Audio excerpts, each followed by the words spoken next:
ইফতারি লইয়া বইছে, বুট, মুড়ি, পেঁয়াজু, আলুর চপ, বেগুনি, আপেল, আঙ্গুর, আনার, মালটা, আরো যদি কিছু থাকে এই সব লইয়া বইছে।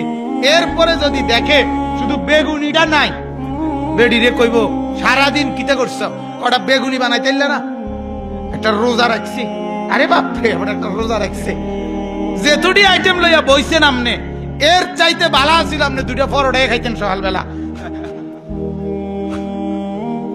কথা বোঝেন নাই? লস আইয়ে তো এত বেলা আপনি পরোটাই তো খাওয়া নিয়ে আসছিল বেলা। তাইলে সন্ধ্যার খানাও ঠিক, বড়রাত সেহরির পরে, আরে তারাবির পরের খানাও ঠিক, সেহরির খানাও ঠিক, সব ঠিক আছে, শুধু টাইম একটু নড়ছে। নাইলে মিথ্যা, চুরি, ডাকাতি, জিনা, বেবিচার, মদ, জুয়া, অবৈধ রোজগার, ঠকানো, প্রতারণা করা সব আগের মতো। তাইলে এটা আল্লাহর মহব্বত, রাসূলের মহব্বত, এটা রোজা, এটাই রমজান। মান লাম ইয়াদা কাওলা যুর ওয়াল আমালা বিহি ফালাইসা লিল্লাহি হাজাতুন আন ইয়াদা তাআমাহু ওয়া শারাবাহু। আল্লাহর নবী বলে, রোজা রাখলো অথচ মিথ্যা ছাড়ে নাই, গুনাহ ছাড়ে নাই। আল্লাহ নিজে রাসূল বলছে, তোর উপাস থাকার দরকার নাই, তোর তৃষ্ণার্ত হওয়ার দরকার নাই।